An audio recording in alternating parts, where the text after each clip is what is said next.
Good morning, my friends, and welcome to the 10-Minute Book Talk, where three best-selling authors talk all things bookish with you for 10 short and sweet minutes.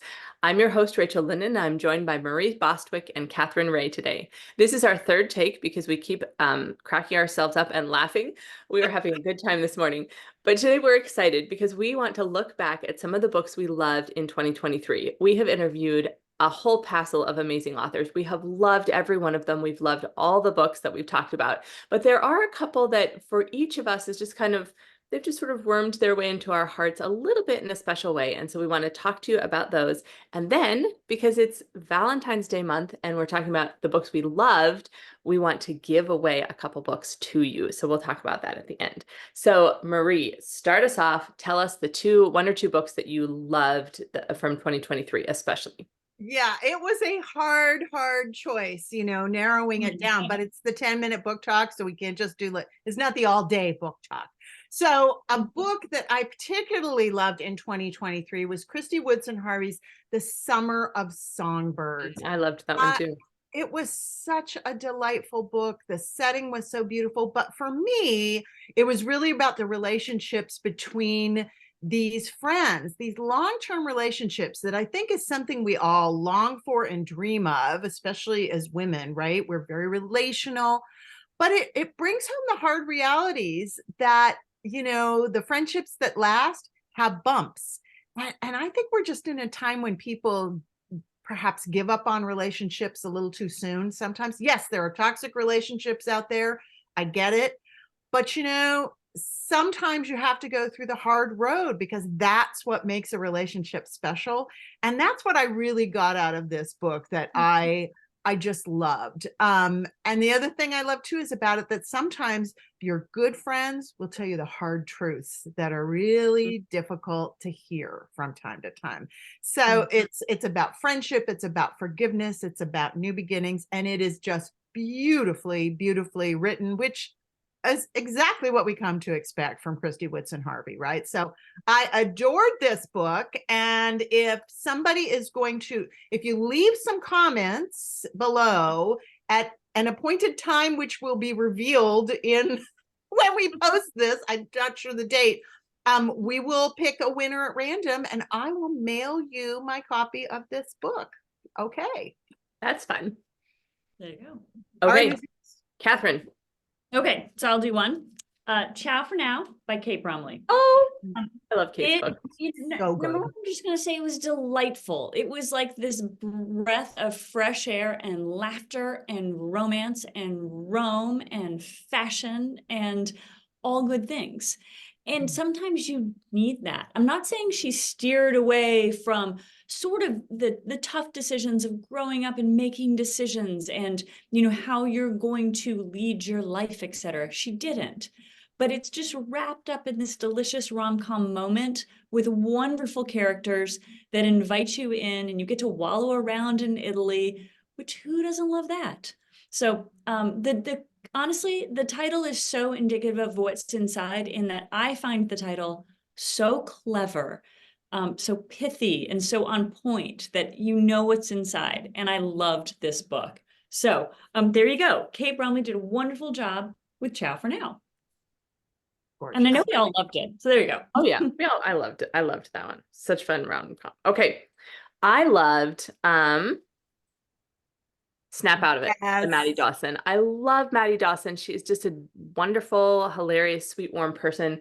And I enjoy her books because she manages to have these quirky, offbeat characters and then also convey deep emotional truths without going twee. It doesn't veer into saccharine. It doesn't veer into just oddball territory. And they're just really relatable, fun characters. You read and you're like, I wish these people were at a dinner party with me. That would be fun.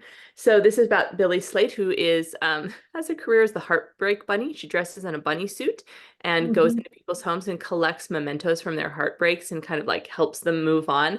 And it's just sweet, but she not necessarily has been moving on in her own life. So I enjoyed it. I enjoy all of Maddie's, and I thought this was just a treat, and a really good one, honestly, for February. So I am going to send my copy of Snap Out of It to a lucky winner when you comment in the comments below, and we'll think of something clever for you to comment about. Just read the notes and Okay.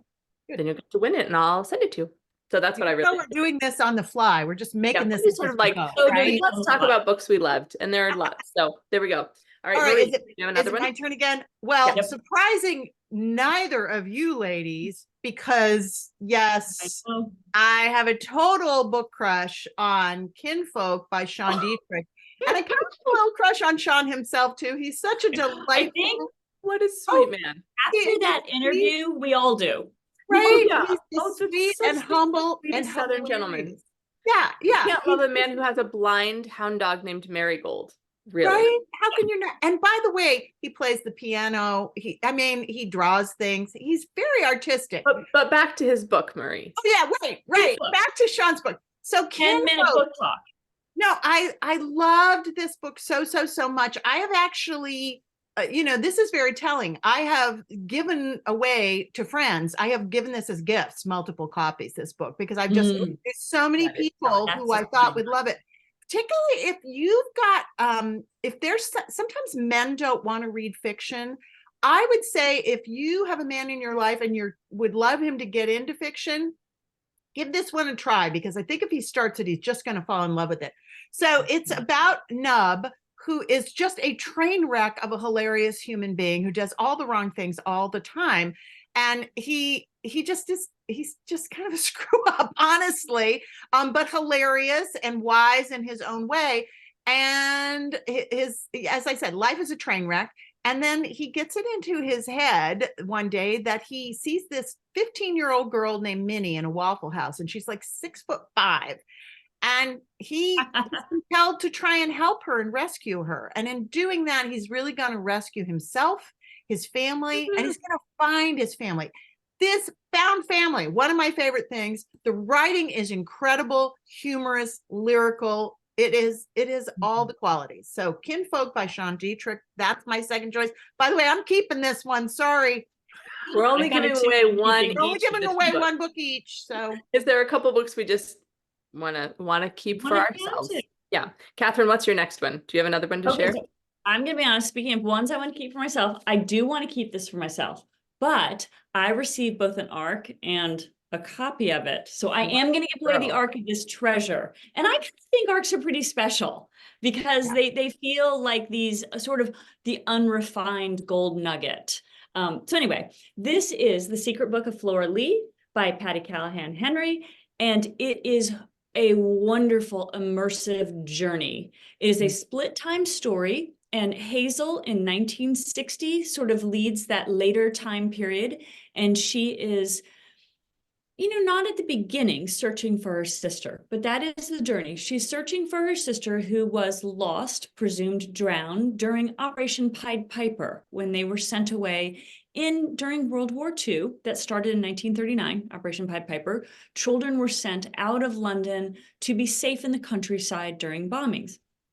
So Flora Lee was lost, and obviously that has shadowed Hazel's family until 1960, when a book arrives that only Hazel and Flora Lee knew about. How could that book be published?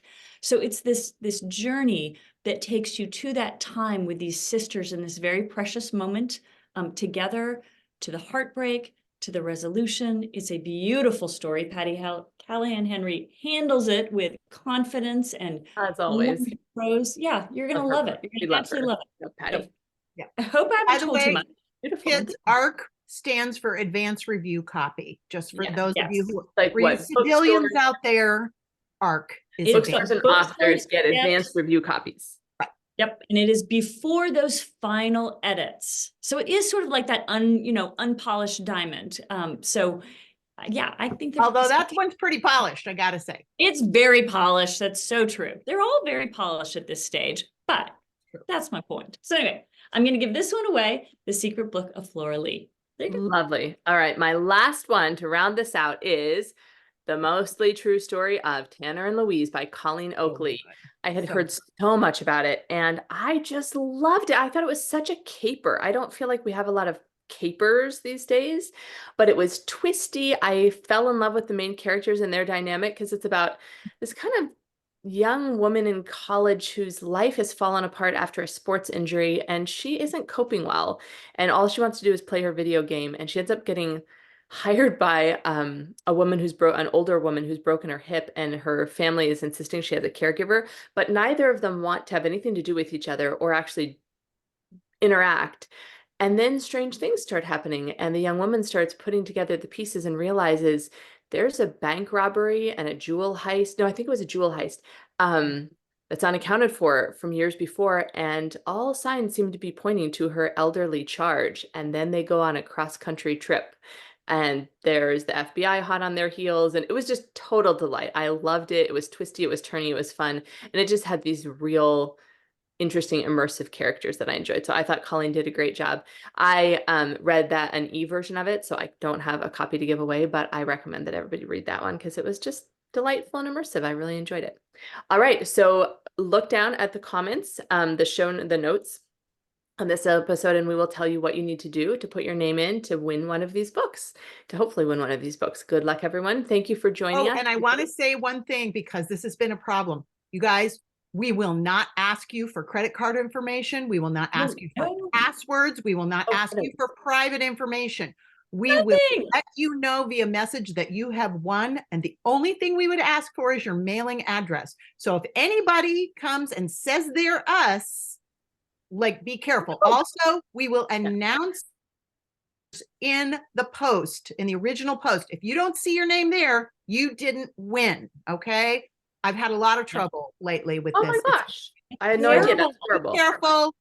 Guard your personal information. We're not going to charge you for mailing or handling or anything. And anybody who tells you that we are is a big fat liar and don't give them anything. Yeah. We will just send it to you for free if you want. Yeah. All right. Thanks, Marie. Anyway, thank you for joining us at the 10-Minute Book Talk. Tune in next week for more bookish fun. Bye, everybody.